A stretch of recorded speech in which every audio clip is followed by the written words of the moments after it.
फिर से स्वागत है मित्रों, आज हम आपको बताने वाले हैं गौ माता ने स्त्रियों को कौन सा श्राप दिया है। तो मित्रों, आप सभी इस वीडियो को अंत तक जरूर सुनना और देखिएगा, क्योंकि आधी अधूरी जानकारी किसी काम की नहीं होती है।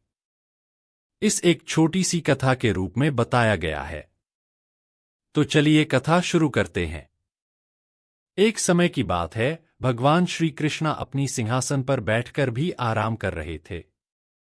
तभी उनके पास उनकी ही एक दासी आती है।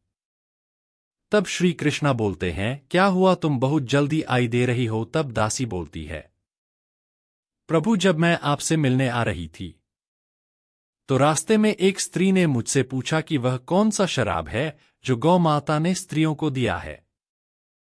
कृपया करके मुझे इस प्रश्न का उत्तर दीजिए। तब श्री कृष्ण बोल, इस प्रश्न का उत्तर एक छोटी सी कथा के रूप में बताया गया है। तुम इस कथा को बड़े ध्यान से सुना।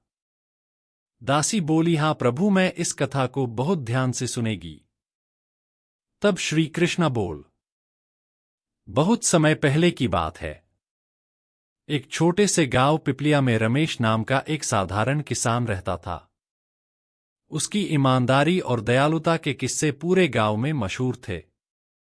रमेश के पास एक सुंदर गाय थी, जिसे वह गोमती कहकर बुलाता था। गोमती केवल एक गाय नहीं थी, वह रमेश की सबसे करीबी साथी थी। रमेश उसके दूध से अपने परिवार का पालन करता और जरूरतमंदों को भी मदद पहुंचाता। गांव के लोग गोमती का सम्मान करते थे, क्योंकि वे जानते थे कि वह केवल रमेश की गाय नहीं, बल्कि पूरे गांव की खुशहाली का प्रतीक थी। गोमती के दूध में अजीब सी शक्ति थी। जो भी उसका सेवन करता वह स्वस्थ और ऊर्जा से भरपूर हो जाता। सब कुछ ठीक चल रहा था। लेकिन एक दिन गांव की स्त्रियों ने गोमती के दूध को लेकर बहस शुरू कर दी। रमेश हर सुबह गोमती का दूध निकालता और उसे गांव के जरूरतमंदों में बांट देता। लेकिन कुछ स्त्रियों ने शिकायत की, यह दूध हमें कम क्यों मिलता है? क्या रमेश केवल अपने प्रियजनों को ही अधिक दूध देता है? शिकायतें धीरे धीरे बढ़ने लगीं। गांव की कुछ स्त्रियों ने गोमती के प्रति अपमानजनक बातें करनी शुरू कर दीं। उन्होंने कहा, यह गाय इतनी विशेष नहीं है। उसके बाद दोस्तों, धीरे धीरे गोमती दूध कम देने लगी। एक महीने के बाद मित्रों, गोमती दूध देना बंद कर दी। तब रमेश ने गोमती को चारा देना बंद कर दिया और खूब मार कर जंगल की तरफ भगा दिया। गोमती, जो अब तक सभी का आदर करती आई थी, इन बातों से आहत हो गई। लेकिन उसके आंखों से छलकते आंसू उसकी पीड़ा को साफ दर्शा रहे थे। गोमती जंगल में घास खा रही थी। तभी उसकी नजर एक मंदिर पर पड़ी। वह मंदिर के सामने जाकर बोली, है भगवान, आपने मुझे इस योनि में भेज दिया है। मैं तो उनके भले के लिए अपना दूध देती हूं, लेकिन उन्होंने मेरे साथ अन्याय किया। जब तक मैं दूध दे रही थी, तब तक उन्होंने मुझे चार दिया। अब मैं दूध नहीं दे रही हूं तो मुझे मारकर जंगल में भेज दिया। यह कहकर गोमती वहां से चली गई। अगले दिन वहां जब जंगल में घास खा रही थी, तभी एक स्त्री ने गोमती को देखा और सोचने लगी, यह गाय तो गर्भवती है, तो दूध भी मिलेगा। मैं उसे दूध को बेचकर अच्छा व्यापार कर लूंगी। तो वह स्त्री अपने पति को बुलाने के लिए चली गई। तब गोमती घास खाकर वहां से चली गई। जब वह स्त्री अपने पति को बुलाकर लाई तो गोमती चली गई थी।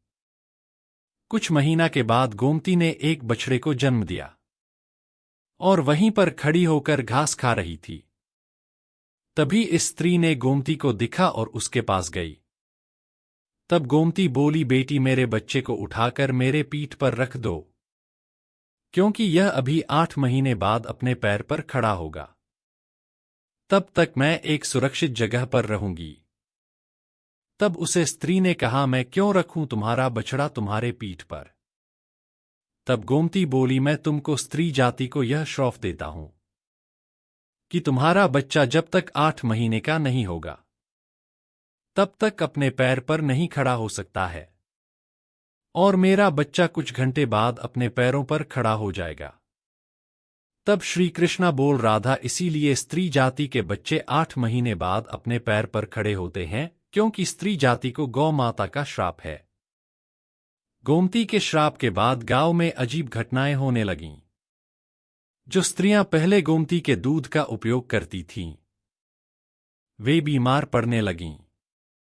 उनकी ऊर्जा खत्म हो गई और उनके परिवारों में कलह बढ़ने लगी।